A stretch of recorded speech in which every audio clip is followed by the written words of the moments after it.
बिस्मिल्लाहिर्रहमानिर्रहीम। अस्सलाम वालेकुम। मैं आपको अपने चैनल सारिम कोचिंग सेंटर में खुशामदीद कहता हूँ। Dear friends, students, viewers, Pakistan affairs में हम पढ़ रहे थे मॉन्टेग्यू चेम्सफोर्ड रिफॉर्म्स 1919, या इसको हम इंडियन काउंसिल एक्ट 1919 भी कहते हैं, गवर्नमेंट ऑफ इंडिया एक्ट 1919 भी कहा जाता है। इसको हम डिस्कस कर रहे थे। डियर स्टूडेंट्स, मैंने आपको बताया कि जब भी कोई ऐसी सिचुएशन आती है कि ब्रिटिशर्स को पॉलिसी ऑफ रिलैक्सेशन की तरफ आना पड़ता है, तो फिर वो एक कॉन्स्टिट्यूशनल डॉक्यूमेंट लेके आते हैं ताकि हम इंडियंस को सेटिस्फाई करें, या मतलब वहाँ के जो लोग हैं उनको सेटिस्फाई करें, और वो हमारे खिलाफ कोई प्रोपेगेंडा, कोई हमारे खिलाफ उठ खड़े ना हो। तो उनको वहाँ पे रहने के लिए वो एक्ट लेके आते हैं, और इसी तरह वो 1919 के अंदर भी एक एक्ट लेके आए। इस एक्ट का बैकग्राउंड क्या था वो हम डिस्कस कर चुके हैं। अगर किसी को पता नहीं है तो वो उस लेक्चर को देख सकता है। इस मॉन्टेग्यू और जो चेम्सफोर्ड है, इन्होंने एक कमेटी बनाई थी, और उस कमेटी की रिपोर्ट के ऊपर जो है ये एक्ट लेके आए। उस कमेटी ने कुछ मुस्लिम्स के साथ या कुछ मतलब इंडियंस के साथ वादे किए थे। वो वादे हम डिस्कस कर चुके हैं। आज इस लेक्चर के अंदर हमारा मकसद उन फीचर्स को डिस्कस करना है, उन सेलिएंट फीचर्स को डिस्कस करना है, उन कैरेक्टरिस्टिक को डिस्कस करना है जो इस एक्ट्स में इंक्लूड थे, शामिल थे। इस एक्ट में क्या फीचर्स हैं, क्या कहा गया है, इस एक्ट में कौन कौन सी फैसिलिटीज, कौन कौन से पॉइंट्स लेके आए थे ब्रिटिशर्स, और क्या ये एक्ट करामत साबित हुआ या बाकी एक्ट्स की तरह फिर उनको कोई नया डॉक्यूमेंट लेके आना पड़ा। तो इस एक्ट की जो पहला फीचर है इस एक्ट का, इसको कुछ मैंने पॉइंट्स के साथ डिस्कस किया है, कुछ अलग-अलग। जैसे पहले हम पढ़ते हैं secretary of state for India, उसके बारे में पढ़ते हैं कि उसको क्या क्या पावर्स दी गई, क्या क्या उसको मराहत मिली, उसके बारे में इस एक्ट में कौन कौन से आर्टिकल, कौन कौन से पॉइंट शामिल थे। Secretary of state of India जो हमारे पास था, उसके बारे में हम डिस्कस करते हैं। पहला पॉइंट इसके बारे में कि secretary of state was to be paid out by the British revenue. ये सेक्रेटरी ऑफ स्टेट जो होगा इसको पेड किया जाएगा, paid by the Britisher revenue. जो ब्रिटिश का रेवेन्यू होगा उससे इसको पेड किया जाएगा, paid out by the Britishers या ब्रिटिश रेवेन्यू। ठीक है कि ब्रिटिश के रेवेन्यू से इसको पेड किया जाएगा। सबसे पहली बात सेक्रेटरी ऑफ स्टेट के बारे में ये की गई, क्योंकि बरतानिया के सामने एक देरीना मुतालबा था इंडियंस का कि इंडिया का जो सेक्रेटरी ऑफ स्टेट होता है, या जो उसकी कौंसिल होती है, उसका जो ऑफिस है वो ब्रिटिश के अंदर है, वो लंदन में है, और ये वहां से फैसले करता है, हमारे वहां बैठ के ये हमारा काम करता है इंडिया का। तो उसको मराहत जो मिलती हैं वो है, ठीक है, हम मानते हैं वो इंडिया का सेक्रेटरी ऑफ स्टेट है, लेकिन वो बैठा कहाँ है, वो ब्रिटिश के अंदर बैठा हुआ है, वो लंदन में बैठा हुआ है। तो उसको आप इंडिया के रेवेन्यू से क्यों पेड करते हैं, उसको उसकी जो मराहत हैं, उसको जो फैसिलिटीज दी गई हैं, वो हिंदुस्तान के खजाने से क्यों जाती हैं, उसको कहां से मिलनी चाहिए, उसको ब्रिटिश के अपने रेवेन्यू से जो है उसको पेड आउट करें। आप हमारा क्यों खजाना आप उसके ऊपर यूज कर रहे हैं। तो यहां पे इस एक्ट के अंदर 1919 का जो एक्ट आया है, मॉन्टेग्यू चेम्सफोर्ड रिफॉर्म्स जो आए हैं, उसमें इसका ये सेक्रेटरी ऑफ जो आपका स्टेट ऑफ इंडिया है, ये मुतालबा मान लिया गया कि इसको पेड आउट कहां से करेंगे, हम ब्रिटिश रेवेन्यू से करेंगे। ठीक है। उसके बाद इसके बारे में एक और बात कही गई कि ये कंटिन्यू रखेगा, continue and possesses possesses to exercise the power regarding the affairs of India. Continue and possesses the powers. Continue and possesses to exercise the power. To exercise the powers. Continue and possesses to exercise the powers regarding the affairs of India. Regarding the affairs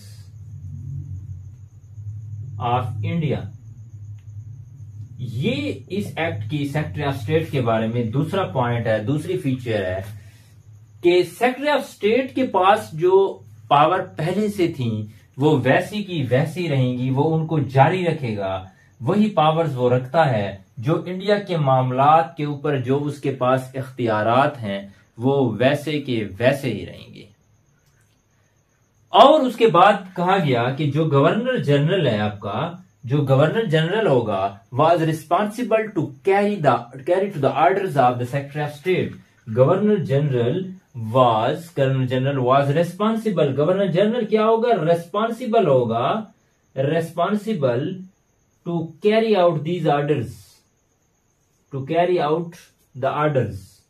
ये जो order देगा, carry out these orders of the secretary of state, जो secretary of state governor general को order देगा, governor general इन orders का पाबंद होगा, वो इनको फॉलो करेगा। तो ये सेक्रेटरी ऑफ स्टेट के बारे में यही कुछ पॉइंट थे और यही मुतालबे और यही फीचर्स दिए गए 1919 के एक्ट में। उसके बाद हमारे पास दूसरा पॉइंट आता है फीचर्स के अंदर। पहले secretary of state of India या secretary of state for India के बारे में बात हो गई। अब हम आते हैं दूसरे नंबर पे, हमारे पास जिसके बारे में डिस्कशन हुई वो आता है हमारे पास लेजिस्लेचर। ठीक है, लेजिस्लेचर के ऊपर हम डिस्कस करते हैं कि लेजिस्लेचर के बारे में, ठीक है, कि लेजिस्लेचर के बारे में यहाँ पे क्या डिस्कशन हुई, क्या पॉइंट डिस्कस किए गए, क्या फीचर्स रखे गए लेजिस्लेचर के हवाले से। तो लेजिस्लेचर के बारे में बात करते हैं तो यहाँ पे स्ट्रक्चर को चेंज किया गया। लेजिस्लेचर का जो स्ट्रक्चर था उसको चेंज कर दिया गया। स्ट्रक्चर चेंज की बात की गई कि अब जो है स्ट्रक्चर को हम चेंज करते हैं लेजिस्लेचर के। पहले यूनिकैमरल था तो अब बाई कैमरल स्ट्रक्चर हो गया इसका। ठीक है, 2 हाउसेज हो गए हैं, बाई कैमरल स्ट्रक्चर। यहां पे स्ट्रक्चर चेंज हुआ, बाई कैमरल आया। बाई कैमरल इस तरह का होता है, यहां पे बाई कैमरल स्ट्रक्चर जो है इंट्रोड्यूस हुआ इस एक्ट के अंदर। और बाई कैमरल इस तरह, जैसे रिसेंटली पाकिस्तान के अंदर जो है आपके सेनेट है और आपकी नेशनल असेंबली है, सेम उसी तरह यहां पे क्या था, एक आपका अपर हाउस था, एक था आपका अपर हाउस, ठीक है, एक आपका था लोअर हाउस। एक क्या था आपका लोअर हाउस था। 2 यहां पे बाई कैमरल में ये चीज हुई। अच्छा, अपर हाउस जो है आपका, रिसेंटली अगर हम पाकिस्तान को देखें तो पाकिस्तान में आपका अपर हाउस सेनेट होता है और लोअर हाउस जो है नेशनल असेंबली होती है। और वहां पे जो अपर हाउस था काउंसिल ऑफ स्टेट्स, इसको कहा जाता था काउंसिल ऑफ स्टेट्स। ठीक है, काउंसिल ऑफ स्टेट्स। और जो आपका लोअर हाउस है उसको कहा जाता है सेंट्रल लेजिस्लेटिव असेंबली। ये जो आपका था इसको कहते थे सेंट्रल लेजिस्लेटिव असेंबली। ये आपके पास 2 हाउसेस थे। ठीक है, यहां पे लेजिस्लेचर के अंदर स्ट्रक्चर चेंज हुआ, बाई कैमरल आया। बाई कैमरल में आपके पास अपर हाउस, लोअर हाउस। जो अपर हाउस है वो उसको कहा जाता है काउंसिल ऑफ स्टेट, जो आपके पास लोअर हाउस है उसको कहा जाता है सेंट्रल लेजिस्लेटिव असेंबली।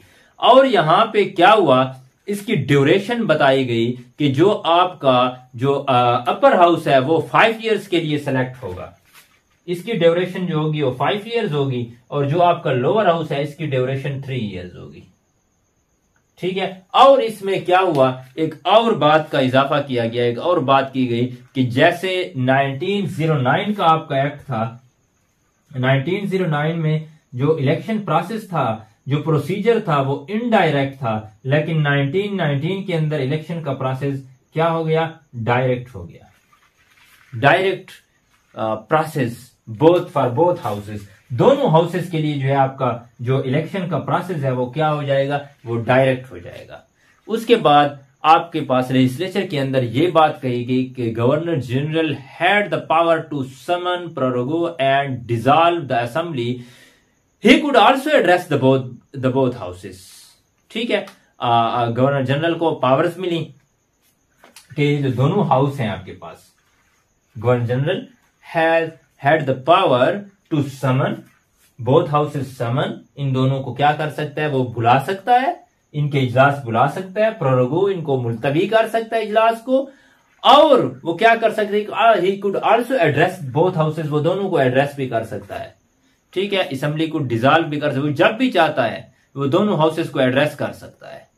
ठीक है, तो ये लेजिस्लेचर के हवाले से थोड़ा ये जो इसके फीचर्स थे लेजिस्लेचर के हवाले से 1919 एक्ट के, वो हमने डिस्कस किए। नेक्स्ट हम चलते हैं, वो हमारे पास किस चीज के बारे में है, गवर्नर जनरल के बारे में है।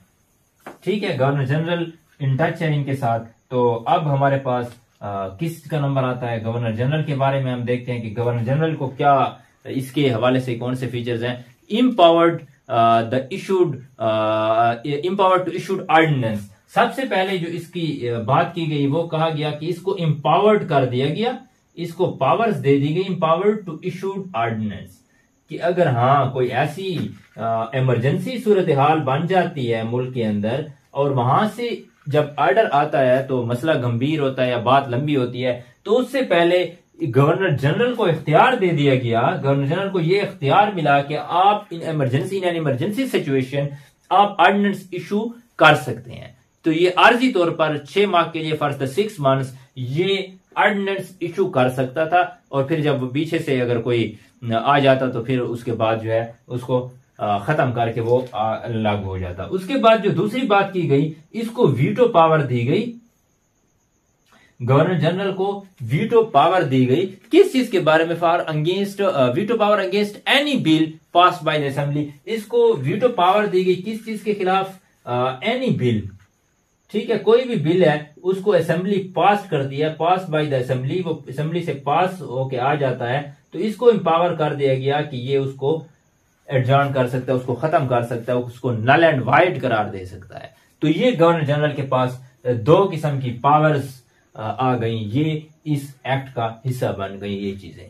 ठीक है, उसके बाद सेपरेट इलेक्टोरेट मेंटेन, जो मेन 1909 के एक्ट में जो मुतालबा मुस्लिम्स का कबूल किया गया था, यहां पे भी उसको वैसे रहने दिया गया। किस चीज के बारे में, जो सेपरेट इलेक्टोरेट के बारे में था कि वो मंजूर किए गए थे, वो एक्सेप्ट किए गए थे, तो यहां पे भी उनको कंटिन्यू रखा गया सेपरेट इलेक्टोरेट को कि ये जारी रहेंगे, ये मेंटेन रखे जाएंगे। ऐसे ही मुस्लिम्स को सेपरेट इलेक्टोरेट यहां पे भी मिलेंगे, इस एक्ट में भी इस बात को माना गया।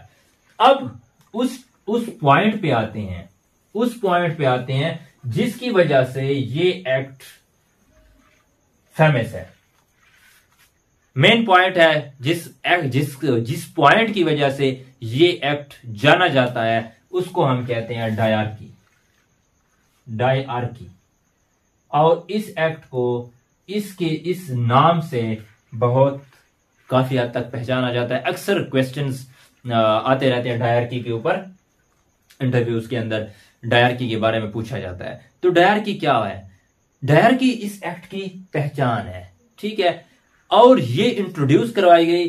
आपको मैं एक चीज समझा दूं कि 3 किस्म की लिस्टें होती हैं। एक फेडरल लिस्ट है, इसमें वो चीजें फेडरल लिस्ट होती है, एक आपके पास प्रोविंशियल लिस्ट होती है, इसके साथ मैं लिंक कर रहा हूं, और एक आपके पास कंकरेंट लिस्ट होती है। ठीक है, जो आपके पास फेडरल लिस्ट है, इसमें वो चीजें, वो आइटम्स, वो डिपार्टमेंट्स शामिल होते हैं जिनका ताल्लुक डायरेक्ट फेडरल से होता है। और जो आपके पास प्रोविंशियल लिस्ट होती है, इसमें वो चीजें, वो डिपार्टमेंट्स होती हैं जो अंडर प्रोविंशियल गवर्नमेंट होती हैं। और कंकरेंट लिस्ट के ऊपर दोनों का इख्तियार होता है, दोनों के अंडर वो डिपार्टमेंट्स, वो चीजें आती हैं। तो यहां पे डायआर्की किस चीज में इंट्रोड्यूस करवाई गई, इंट्रोड्यूस इन द प्रोविंस। ठीक है, प्रोविंस के अंदर डायआर्की को इंट्रोड्यूस करवाया गया इन द प्रोविंस। डायआर्की का मतलब होता है dual government. Distribution of powers, इसको कहते हैं डुअल गवर्नमेंट, ठीक है। और ये होती है डुअल गवर्नमेंट, और इसका मतलब होता है distribution of powers, distribution of powers, इख्तियारात की तकसीम। और इसको कहां पे इंट्रोड्यूस करवाया गया? प्रोविंसेस के अंदर। Dual system of government, dual system of government इसको कहा जाता है। सूबों के पास जो इख्तियार था, यहां पे सूबों के पास जो भी इख्तियार था उसको क्या किया गया? डिस्ट्रीब्यूट किया गया, उसको तकसीम कर दिया गया दो हिस्सों के अंदर, ठीक है। एक को नाम दिया गया रिजर्व सब्जेक्ट्स का, एक को रिजर्व सब्जेक्ट्स का नाम दिया गया, और एक को आपके पास जो दूसरा नाम दिया गया वो था हमारे पास ट्रांसफर सब्जेक्ट्स, ठीक है। एक कुछ डिपार्टमेंट्स, कुछ चीजें अलहदा कर ली गई, एक को ट्रांसफर का नाम दिया गया, एक को अलहदा करके उनको रिजर्व का नाम दिया गया। और आपके पास जो रिजर्व थे वो क्या थे? वो उन लोगों के पास थे जो गवर्नर के नॉमिनेटेड बंदे थे, और जो ट्रांसफर सब्जेक्ट थे वो उनको ट्रांसफर कर दिए गए जो इलेक्टेड पीपल थे और इंडियंस के रिप्रेजेंटेटिव, सोल रिप्रेजेंटेटिव थे उनके, तो उन लोगों के पास ट्रांसफर सब्जेक्ट आ गए। और रिजर्व सब्जेक्ट उनके पास रखे गए जो नॉमिनेटेड पर्सन्स थे, जो गवर्नर जनरल जिनको नॉमिनेट करता था, खासकर उसमें आईसीएस और इसी किस्म के ऑफिसर्स होते थे, तो रिजर्व उनके पास आ गए, ट्रांसफर हो गए, ठीक है। अब रिजर्व और ट्रांसफर के अंदर कौन कौन से डिपार्टमेंट्स, कौन कौन सी चीजें आती हैं? तो जो आपके पास ट्रांसफर सब्जेक्ट्स जो थे उनमें एजुकेशन है, ठीक है। ट्रांसफर सब्जेक्ट के अंदर जो है आपके पास एजुकेशन आती है, ठीक है। एजुकेशन के साथ आपके पास लोकल सेल्फ गवर्नमेंट आती है, ठीक है। उसके बाद आपके पास पब्लिक हेल्थ है, आपके पास इरिगेशन है, एग्रीकल्चर है। तो इस किस्म के जो थे पब्लिक हेल्थ, आपके पास इरिगेशन, आपके पास एग्रीकल्चर, ठीक है। तो ये डिपार्टमेंट्स जो थे, ये चंद मेन डिपार्टमेंट का मैं नाम ले रहा हूं, एटीसी वगैरह वगैरह, तो ये ट्रांसफर सब्जेक्ट्स थे और ये इलेक्टेड पीपल के पास थे। और जो डिपार्टमेंट्स रिजर्व में रखे गए, जो आपके नॉमिनेटेड पर्सन्स नॉमिनेटेड के पास थे, उनमें आपके पास डिफेंस है, ठीक है, उनमें डिफेंस है, उनमें जो है आपके पास फाइनेंस है, और उसमें जो है आपके पास फाइनेंस के अलावा आपके फॉरेन अफेयर हैं, कस्टम्स हैं, ठीक है, फॉरेन अफेयर्स, कस्टम आपका जो है वो इनके अंडर था, ठीक है, वगैरह वगैरह बहुत सारे और भी डिपार्टमेंट थे। तो ये किसके पास थे? रिजर्व सब्जेक्ट्स के पास थे। इसमें एक फ्लॉ था कि जो ट्रांसफर सब्जेक्ट्स उन्होंने वो डिपार्टमेंट्स दिए कि उनको फिर भी उनके अंडर रहना था, ठीक है। फिर भी ये इनको दे तो दिए गए कि ये आपके पास हैं, लेकिन अगर देखा जाए, अब अगर आप एक सिर्फ इसकी मिसाल ले लें एजुकेशन की, अब एजुकेशन के लिए अगर आपने कोई स्कूल बिल्ड करने हैं, आपने जो है उनको फैसिलिटीज देने हैं, तो उसके लिए आपको फाइनेंस की जरूरत होती है, और फाइनेंस किसके पास है?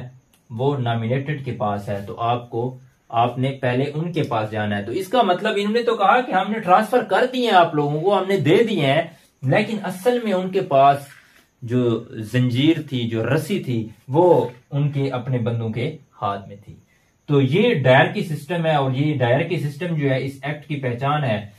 और हमने आज के लेक्चर में उन फीचर्स को पढ़ा जो गवर्नमेंट ऑफ इंडिया एक्ट 1919 के अंदर थे। यही कुछ उसके फीचर्स हैं। Secretary of state of India के बारे में जो फीचर्स थी उनको डिस्कस किया। लेजिस्लेटिव के बारे में कि यहाँ पे जो है अब बाई कैमरल लेजिस्लेचर आ गया, स्ट्रक्चर चेंज हो गया उसका। उसके बाद गवर्नर जनरल के, और जो सबसे मेन पॉइंट था इस एक्ट का, उसको एंड पे जो है हमने डिस्कस किया है, और वो है dyarchy, dual system of government. और यहाँ पे डायरकी डिस्ट्रीब्यूशन ऑफ पावर्स होती है, और उसको कहाँ पे इंट्रोड्यूस कराया गया? Introduce in the provinces. इंशाल्लाह नेक्स्ट लेक्चर किसी और टॉपिक के साथ आपकी खिदमत में हाजिर होंगे। तब तक के लिए इजाजत। Thank you very much.